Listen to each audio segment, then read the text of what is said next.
The drama surrounding this Browns-Titans matchup didn't end when the clock hit 0. In many ways, that final whistle only amplified the truth that had been screaming at anyone willing to watch closely. What unfolded on that field wasn't just a rookie quarterback comparison or a debate about post-game comments. It was an unfiltered look at how organizational philosophy, coaching intent, and internal agendas can shape, or sabotage, a young player's future in real time.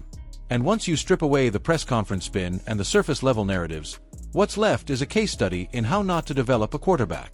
What made Shedeur Sanders' performance so jarring wasn't simply the stat line or the late-game heroics. It was the way he kept responding to adversity that most rookies never recover from. No running game. No rhythm. No schematic commitment. And yet, drive after drive, he kept dragging the Browns back into relevance through improvisation, arm talent, and sheer competitive refusal to fold. This wasn't a quarterback being carried by circumstance. This was a quarterback creating circumstance where none existed. And that distinction matters, because it's the exact distinction McCoy's comments glossed over, intentionally or not. Football people love to say winning is the only thing that matters, but that line becomes dangerously lazy when it's used to flatten context. Wins are a team statistic. Quarterback performance is not. When one rookie operates behind a functioning system built to protect him and another is forced to survive in chaos, pretending the results are equivalent is intellectually dishonest. Shedeur didn't lose that game. He was put in a position where winning required perfection, and even then, the final decision was taken out of his hands. And that moment, the two-point conversion, will live in infamy for Browns fans because it crystallized everything that has felt off about Kevin Stefanski's stewardship. Coaches preach trust, accountability, and letting players earn moments. Shedeur earned that moment. He didn't just earn it with talent, but with leadership. Teammates fed off him. The sideline believed. The defense, battered all night, still found energy because the offense suddenly had life. That is the intangible quality franchises spend decades searching for, and Stefanski treated it like a liability. The choice to run a design that bypassed Shedeur wasn't just questionable, it was symbolic. It sent a message that no matter how well he plays, no matter how hot he gets, no matter how clearly he is the engine keeping the car from stalling, he will not be allowed to fully own the offense. That kind of message doesn't just affect one play. It affects locker room trust. It affects confidence. It affects how players perceive leadership. And once that trust erodes, winning becomes nearly impossible. This is why the comparison to Cam Ward only sharpens the indictment of Cleveland's approach. Tennessee has made mistakes. They're not a flawless organization. But they identified their guy and aligned everything around him. They simplified reads. They committed to balance. They protected him structurally so his growth could be incremental rather than traumatic. That's not coddling. That's development. Cleveland, meanwhile, seems determined to test how much resistance one quarterback can absorb before something breaks. And yet, what's remarkable is that Shedeur hasn't broken. If anything, the pressure seems to refine him. He plays with a chip that can't be coached and a poise that can't be taught. Those late drives weren't flukes. They were evidence of a quarterback who understands situational football, who processes quickly under stress, and who doesn't shrink when the spotlight gets unforgiving. Those are the traits franchises build identities around. Those are the traits that turn rookies into leaders.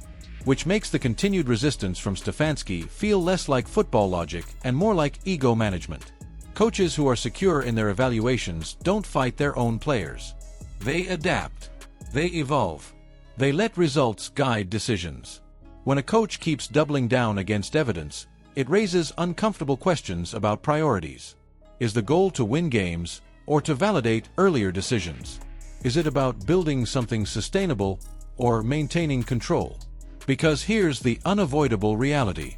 The Browns look worse with every game that Shedeur plays well and still loses because of coaching decisions.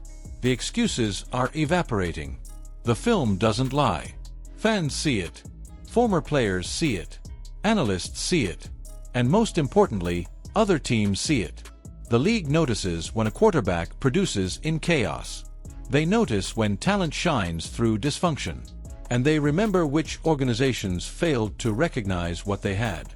That's why the remaining games matter so much. Not just for the standings, but for legacy. Every snap Shedeur takes is another data point proving that his success isn't system-dependent. Every late-game drive reinforces that he's built for pressure moments. And every questionable decision that sidelines his influence only magnifies the disconnect between talent and leadership in Cleveland. History tells us how this story usually ends. Talent like this doesn't disappear. It relocates. If Cleveland doesn't correct course, someone else will benefit from their indecision. Someone else will build around him properly. Someone else will let him own moments instead of suppressing them. And when that happens, the narrative will shift from what went wrong with Shedeur Sanders to how the Browns let it happen. So while Mike McCoy's comments may have sparked the debate, they're ultimately a footnote. The real issue isn't shade from an opposing coach. It's sunlight exposing an organization that can't get out of its own way. Shedeur's future is bright because adversity hasn't diminished him, it's defined him. The only unanswered question is whether Cleveland will be part of that future or merely the cautionary tale that helped shape it. If this breakdown resonated with you, if you're tired of watching talent get mismanaged and narratives twisted to protect bad decisions, make sure you show your support.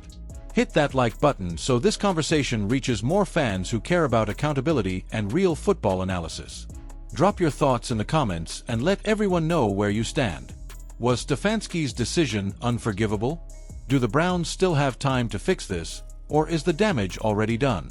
And what does Shedeur need to show over the final stretch to make it undeniable?